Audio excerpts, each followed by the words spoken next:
Students हम लोग प्रश्नावली 3.2 के सवालों को सॉल्व करने वाले हैं। तो देखिए क्वेश्चन नंबर 1 में स्टूडेंट्स क्या कहा जा रहा है, निम्नलिखित आकृतियों में x का मान ज्ञात कीजिए। तो स्टूडेंट यहाँ पर ये जो आकृति आप देख रहे हैं इसमें हमें करना क्या है, जहाँ जहाँ आपको x दिख रहा है हमें x का मान ज्ञात करना है। तो स्टूडेंट चलिए हम लोग x के मान को ज्ञात करते हैं। तो स्टूडेंट यहाँ पर ये जो आकृति आप देख रहे हो ये आकृतियाँ क्या है, एक बहुभुज है। क्या है, एक बहुभुज है।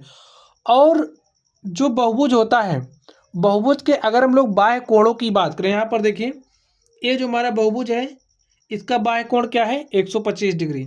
ये जो बाह्य बहुभुज है इसका बाह्य कोण क्या है x डिग्री। और ये जो बहुभुज है इसका बाह्य कोण क्या है 125 डिग्री। तो लिखिए सॉल्यूशन, लिखिए हम जानते हैं बहुभुज के, देखिए हमारा यही कॉन्सेप्ट है, ठीक है। बहुभुज के बाह्य कोणों का योग, अगर कोई बहुभुज है उसके जितने भी बाह्य कोण होंगे उनका योग 360 डिग्री के बराबर होता है। हम जानते हैं बहुभुज के बाह्य कोणों का योग 360 डिग्री होता है। स्टूडेंट्स एक कॉन्सेप्ट आपको याद करके चलना है।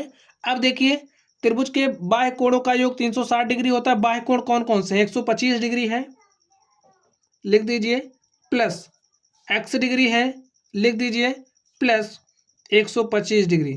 तो बाह्य कोणों का योग हमने किया और एक किसके बराबर हो जाएगा, 360 डिग्री के बराबर हो जाएगा। और इसको अब आप हल कर लीजिए। देखिए x डिग्री प्लस 125 डिग्री में 125 डिग्री जोड़ेंगे तो 125 दूनी हो जाएगा 250 degree is equal to 360 degree. यहाँ से x degree is equal to हो जाएगा, तो यहाँ से देखिए x डिग्री क्या हो जाएगा 360 डिग्री। इस 250 को बराबर के दूसरी तरफ लेकर के आएंगे तो माइनस 250 डिग्री हो जाएगा। 360 में से हम 250 घटाएंगे तो हमारे पास कितना आ जाएगा, 0 डिग्री, 0 0 0 हो जाएगा। 6 में से 5 गया 1 और 3 में से हमने 2 घटाया तो हमारे पास क्या आ गया 1। तो जो हमारा x है उसका मान क्या आ गया 110 डिग्री। और स्टूडेंट यही हमारा क्या हो गया, आंसर हो गया। तो स्टूडेंट अब आप लोग इस बी को ध्यान से देखिए। अब ये जो हमारा बहुभुज है इसमें इसके बाह्य कोण क्या है x है और मैं इसे x का मान निकालना, तो चलिए हम लोग इस x का मान निकालते हैं। तो स्टूडेंट अभी अभी हमने कॉन्सेप्ट सीखा। कॉन्सेप्ट हमारा क्या होता है, बहुभुज के बाह्य कोणों का योग 360 डिग्री होता है। तो बाह्य कोण कौन कौन से, ए है बाह्य कोण, ए है। देखिए यहाँ पर अगर इस तरीके से बना है तो इसका मतलब ये कोण समकोण है, यानी कि 90 डिग्री। जब ए 90 डिग्री हो जाएगा तो ए वाला कोण भी हमारा 90 डिग्री हो जाएगा। क्यों, क्योंकि रैखिक युग्म बन रहा है और आपको पता है रैखिक युग्म पर जो कोण बनता है उसका योग 180 डिग्री होता है। जब ए 90 है तो ए भी कितना हो जाएगा 90 डिग्री, ठीक है। चलिए अब आप लोग यहाँ पर देख लीजिए, यहाँ पर कुछ आपको दिखा, कुछ इस तरीके से बना है। तो यहाँ पर ये जो कोण है ए भी कितना हो जाएगा 90 डिग्री, ठीक है। चलिए बहुभुज के बाह्य कोणों का योग 360 डिग्री होता है, कॉन्सेप्ट पता चल गया। तो जितने बाह्य कोण हैं सबको आप जोड़ लीजिए, x plus 90 degree plus 60 degree plus 90 degree plus 70 degree और ए बराबर हो जाएगा किसके 360 डिग्री के। तो जोड़ लेते हैं। देखिए 90 90 180, 180 में हम 70 जोड़ेंगे तो 180 70 250 और 250 में जो हम 60 जोड़ देंगे तो 310 डिग्री हो जाएगा। x प्लस 310 डिग्री बराबर हो जाएगा 360 डिग्री के। यहाँ से x बराबर हो जाएगा 360 डिग्री, ये प्लस 310 इधर आएगा हो जाएगा माइनस 310 डिग्री। 360 में से हमने 310 घटाया तो हमारे पास क्या आ गया 50 डिग्री। तो x का मान स्टूडेंट हमें निकालना था। x का मान देखिए क्या आ गया है 50 डिग्री। समझ गए स्टूडेंट, यही हमारा आंसर हो गया। चलिए अब हम लोग इसके अगले नंबर पर चलते हैं और देखते हैं अगले नंबर का सॉल्यूशन क्या होगा। तो स्टूडेंट चलिए अब हम लोग प्रश्न संख्या 2 को देखते हैं। देखिए प्रश्न संख्या 2 में क्या कहा जा रहा है। एक समबाहुभुज के प्रत्येक बाह्य कोण का माप ज्ञात कीजिए। अब आप समझिए हमारे पास कोई समबाहुभुज है, ठीक है, और समबाहुभुज के प्रत्येक बाह्य कोण का हमें माप ज्ञात करना है। स्टूडेंट, समबाहुभुज आपको पता है क्या होता है? समबाहुभुज हमारा एक ऐसा बहुभुज होता है, लिख लीजिए, समबाहुभुज जो होता है एक ऐसा बहुभुज होता है जिसकी जो प्रत्येक भुजा होती है, प्रत्येक भुजा की माप एक समान होती है। प्रत्येक भुजा की माप एक समान तथा जो कोण होता है प्रत्येक कोण समान होता है, ठीक है। प्रत्येक कोण समान होता है, तो ऐसा जो बहुभुज होगा हमारा समबाहुभुज कहलाएगा। अब हमें एक ऐसा समबाहुभुज दिया है जिसमें 9 भुजाएं हैं, ठीक है। चलिए हम आपको एक फॉर्मूला सिखाए दे रहे हैं। अगर किसी समबाहुभुज की बात की जा रही है, अगर आपको समबाहुभुज के भुजाओं की संख्या दी गई है, ठीक है, अगर कोई समबाहुभुज है जिसके भुजाओं की संख्या n है, यानी कि उसमें n भुजाएं हैं, और उसका जो कोण है, ठीक है, बाह्य कोण, वो थीटा है, लिख लीजिए, बाह्य कोण थीटा है। तो इस केस में जो n होता है, n और थीटा के बीच में अगर हम रिलेशन देखें तो जो भुजाओं की संख्या n होती है वो बराबर होती है 360 डिग्री अपॉन में थीटा, ठीक है। अगर इनमें से कोई एक आपको पता है तो दूसरी आप निकाल सकते हो। जैसे यहाँ पर आप लोग ध्यान से देखिए, फर्स्ट नंबर में n भुजाएं हैं, n का मान हमें कितना दिया है? 9 भुजाएं हैं, n का मान 9 दिया है। प्रत्येक बाह्य कोण का माप हमें बताना है, यानी कि हमें क्या बताना है? थीटा क्या होगा बताना है। तो फॉर्मूला क्या होता है? n इज इक्वल टू होता है 360 डिग्री अपॉन में थीटा। n का मान रख दीजिए आप लोग, 9 is equal to 360 degree upon में थीटा। थीटा हमारा क्या है? बाह्य कोण की माप है, तो थीटा यहाँ चला आएगा, is equal to 360 degree upon में 9, 9 1 9, 9 चौके 36, 9 0 0, तो कितना आ गया थीटा का मान? 40 डिग्री। लिखिए, आता है प्रत्येक बाह्य कोण की माप, बाह्य कोण की माप 40 डिग्री है, ठीक है स्टूडेंट। प्रत्येक बाह्य कोण कितना डिग्री का होगा? 40 डिग्री का। चलिए हम लोग इसको हल कर लेते हैं। देखिए भुजाओं की संख्या जो हमारा n है, n का मान 15 दिया गया है। हम लोग फॉर्मूला जानते हैं, n इज इक्वल टू होता है 360 डिग्री अपॉन में थीटा। यहाँ से थीटा इज इक्वल टू हो जाएगा 360 डिग्री अपॉन में n, और n का मान क्या रखना है? 15। तो 360 डिग्री बटे में 15 सॉल्व कर लीजिए। 15 दूनी 30, 6 36, ये हो गया 60, 15 चौके 60, तो थीटा का मान कितना आ गया? 24 डिग्री। तो जब किसी बहुभुज में कोई समबाहुभुज है जिसमें भुजाओं की संख्या अगर 15 है तो प्रत्येक बाह्य कोण की माप हो जाएगी 24 डिग्री। लिख दीजिए, आता है प्रत्येक बाह्य कोण की माप 24 डिग्री है। और स्टूडेंट इस तरीके से ये जो हमारी प्रश्न संख्या 2 थी, हमने इसको सॉल्व कर लिया है। चलिए अब हम लोग अगले प्रश्न पर चलते हैं और देखते हैं हमारा अगला प्रश्न क्या है। तो स्टूडेंट आप लोग प्रश्न संख्या 3 को ध्यान से देखिए। इसमें क्या कहा जा रहा है? एक समबाहुभुज की कितनी भुजाएं होंगी? हमारे पास कोई समबाहुभुज है, उसमें कितनी भुजाएं होंगी? हमें भुजाओं की संख्या बतानी है यदि एक बाह्य कोण का माप 24 डिग्री दिया है। बहुभुज कैसा है? समबाहुभुज, ठीक है। तो भाई फॉर्मूला क्या होता है इस केस में? अगर हमें भुजाओं की संख्या दी गई है या फिर थीटा दिया गया है, फॉर्मूला आप लिख लीजिए तभी चीज़ों को समझ पाएंगे। तो एन इज इक्वल टू क्या होता है 360 डिग्री अपॉन में थीटा। इन दोनों में से अगर कोई एक दिया है तो किसी दूसरे को आप निकाल सकते हैं।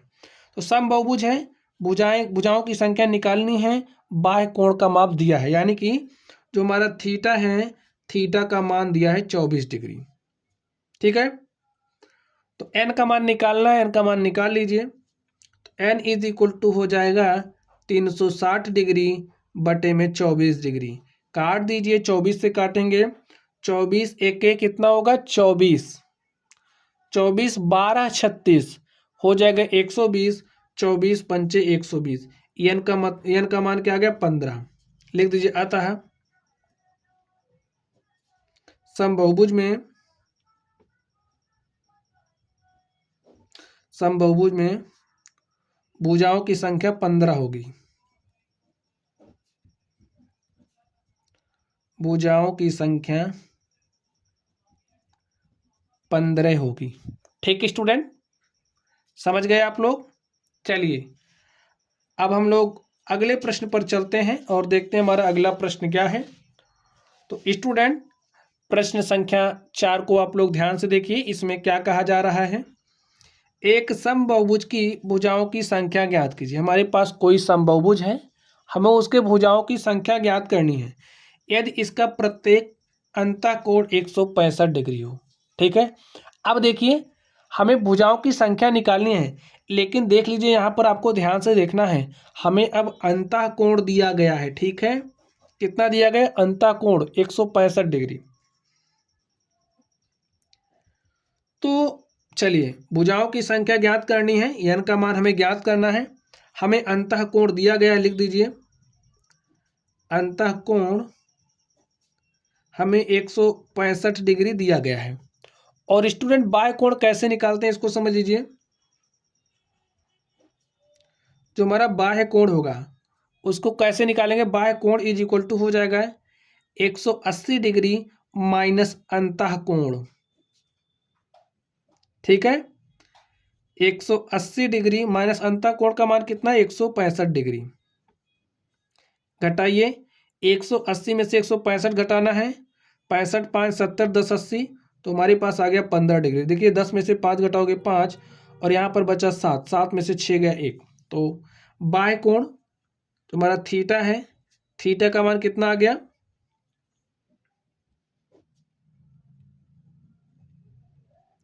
15 डिग्री। अब हम भुजाओं की संख्या निकाल सकते हैं। देखिए हमें थीटा पता चल गया है, एन का मान निकालना है। तो हम जानते हैं जो हमारा एन इज इक्वल टू होता है 360 डिग्री बटे में बाह्य कोण यानी कि थीटा। तो मान रख दीजिए 360 डिग्री और थीटा का मान कितना है 15। काट दीजिए, 15 दूनी 30, 6 36, ये 60 हो गया, 15 चौके 60। तो एन का मान क्या आ गया, एन का देखिए थीटा हमें भुजाओं की संख्या बतानी है। ठीक है, एन का मान बताना है, तो एन क्या हो जाएगा 24। लिखिए अतः समबाहुभुज में भुजाओं की संख्या,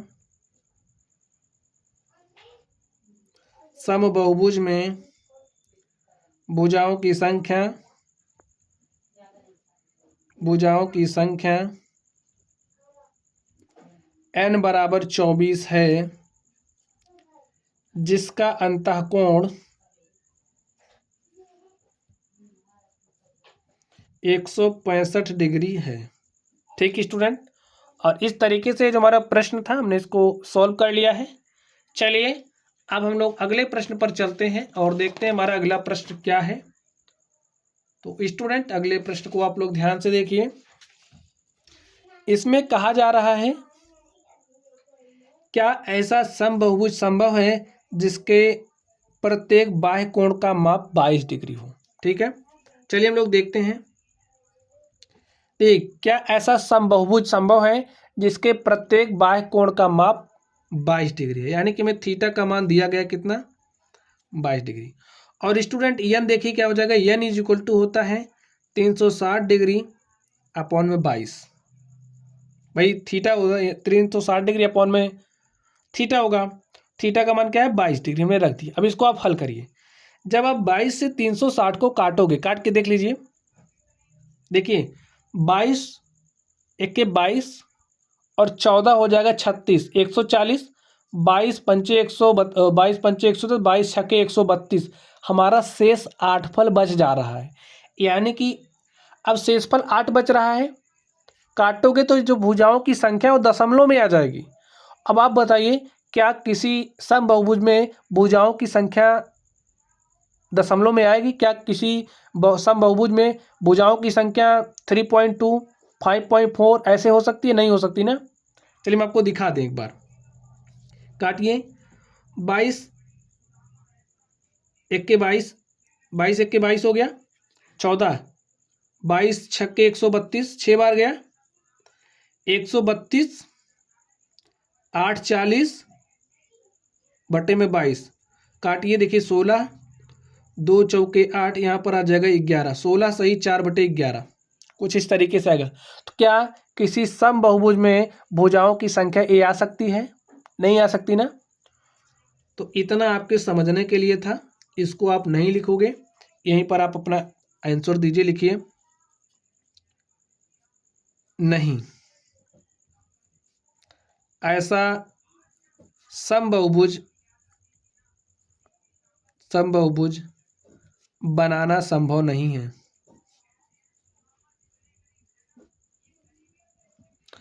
क्यों संभव नहीं है? क्योंकि 360 22 से विभाज्य नहीं है।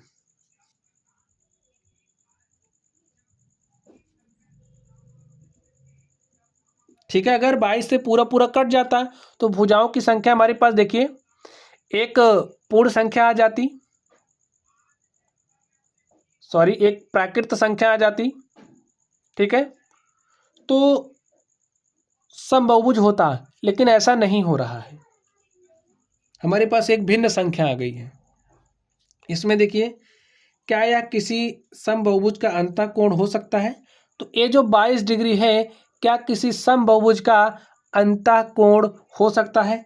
तो स्टूडेंट, अगर किसी समबहुभुज का अंतःकोण 22 डिग्री होगा, लिखिए अंतःकोण अगर 22 डिग्री हो गया तो बाह्य कोण निकाल लीजिए,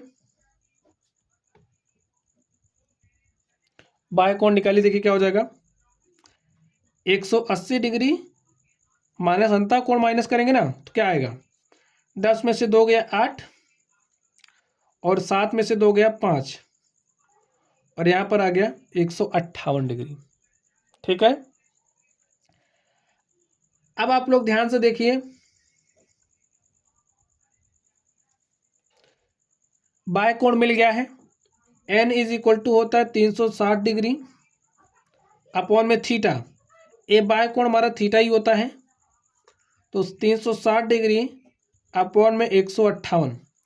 अब जब आप 158 से 360 को काटोगे, काट के देखिए, देखिए क्या आ रहा है, 360 को आपने काटना है 158 से, काटिए, तो 158 दूनी कितना हो जाएगा, 2 बार ले जा करके देखिए, 2 अठे 16 के 6 हासिल 1, 2 अठे 16 के 6 हासिल 1 और 2 पंचे 10 1 11 के 1 हासिल 1, 2 1 के 2 1 316। तीसरी बार तो जाएगा नहीं, ज़्यादा हो जाएगा, तो आप 2 बार लेकर के गए, देखिए 10 में से 6 गया 4 और यहाँ पर 5 में से 1 घटाओगे, क्या हो जाएगा 4, तो हमारे पास 44 शेष बच जा रहा है। ठीक है, अगर 158 360 को पूरी तरीके से विभाजित कर देता, तब तो 22 डिग्री किसी समबहुभुज का अंतःकोण हो सकता था, लेकिन ऐसा नहीं हो रहा है। तो लिख दीजिए,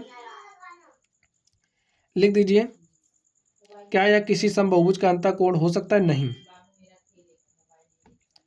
यह यानी कि 22 डिग्री किसी समबहुभुज का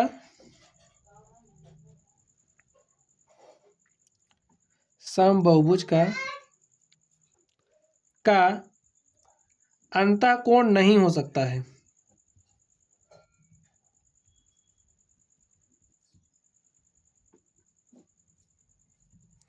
क्योंकि 360 158 से विभाज्य नहीं है, विभाज्य नहीं है। समझ गए स्टूडेंट? चलिए अब हम लोग अगले प्रश्न पर चलते हैं और देखते हैं हमारा अगला प्रश्न क्या है। तो स्टूडेंट प्रश्न संख्या आप 6 को ध्यान से देखिए। इसमें क्या कहा जा रहा है, किसी समबहुभुज में कम से कम कितने अंश का अंतःकोण संभव है, क्यों? किसी समबहुभुज में कम से कम कितने अंश का अंतःकोण संभव है? तो स्टूडेंट देखिए 6 नंबर में क्या कहा जा रहा है, किसी समबहुभुज में कम से कम कितने अंश का अंतःकोण संभव है। तो स्टूडेंट्स अगर हम लोग सबसे कम भुजाओं वाले बहुभुज की बात करें, समबहुभुज की बात करें, तो सबसे पहले सबसे कम भुजाओं वाला बहुभुज हमारा क्या होता है बताइए। सबसे कम भुजाओं वाला बहुभुज की बात करें तो हमारा क्या होता है, त्रिभुज होता है। ठीक है, अब समबहुभुज की रही बात, तो हमें एक ऐसा सबसे कम भुजाओं वाला बहुभुज चाहिए जिसकी सभी भुजाएं समान हों और सभी कोण समान हों। तो ऐसा हमारा कौन सा बहुभुज होगा सबसे कम भुजाओं वाला? समबाहु त्रिभुज होगा। समबाहु त्रिभुज की सभी भुजाएं बराबर होती हैं, सभी कोण बराबर होते हैं और प्रत्येक कोण कितने डिग्री का होता है? 60 डिग्री का। क्या अब आप इससे कम कोण वाला कोई भी समबहुभुज बना सकते हैं? यदि बना सकते हैं तो अब आप बताइए।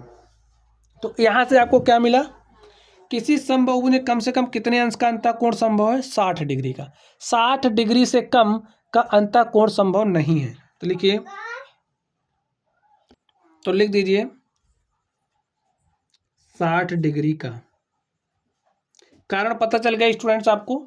अब देखिए अंतःकोण तो 60 डिग्री का हो गया, जब आप इसका बाह्य कोण निकालोगे, बाह्य कोण आप इसका निकालिए, देखिए क्या हो जाएगा।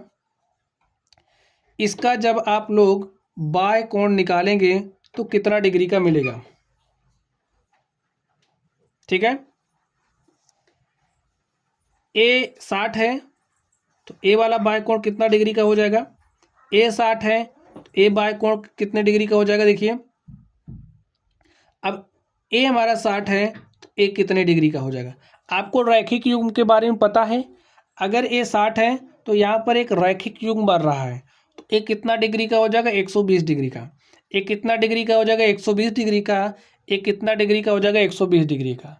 तो स्टूडेंट्स अब जब आप 120 से 360 को काटोगे तो पूरी तरीके से विभाजित हो जाएगा। तो इस आधार पर हम कह सकते हैं कि ये जो 60 डिग्री है वो किसी समबहुभुज का कम से कम 60 डिग्री का अंतःकोण हो सकता है। ठीक है, चलिए अब इसके सेकंड पार्ट पर आइए। इसमें देखिए क्या कहा जा रहा है, किसी समबहुभुज में अधिक से अधिक कितने अंश का बाह्य कोण संभव है। ठीक है स्टूडेंट, अब आप लोग ध्यान से समझिए, अगर हमारे पास कोई भी समबहुभुज है, समबहुभुज का अंतःकोण जितना छोटा होगा, बात ध्यान से सुन लीजिए, समबहुभुज का अंतःकोण जितना छोटा होगा बाह्य कोण उतना बड़ा होगा। समझ गए बात? अब इससे छोटा तो आपको अंतःकोण मिल नहीं सकता किसी समबहुभुज में, तो भाई सबसे बड़ा बाह्य कोण क्या हो जाएगा? 120 डिग्री। क्या हो जाएगा? 120 डिग्री का। कारण समझ गए आप लोग? जितने छोटा अंतःकोण उतने बड़ा बाह्य कोण होगा। अंतःकोण 60 से छोटा हो नहीं सकता, तो जो बाह्य कोण है वो 120 डिग्री से बड़ा हो नहीं सकता। समझ गए स्टूडेंट? तो बच्चों इस तरीके से ये जो हमारी प्रश्नावली थी, हमने इस प्रश्नावली के सारे सवालों को सॉल्व कर लिया है। तो चलिए बच्चों आप लोग पढ़ते रहिए। अगर आप लोगों को कोई भी डाउट हो तो कमेंट बॉक्स में कमेंट करना। वीडियो पसंद आए तो वीडियो को लाइक कीजिएगा। चैनल पर नए हो तो चैनल को सब्सक्राइब करिएगा। चलिए आप लोग पढ़ते रहिए। Thank you.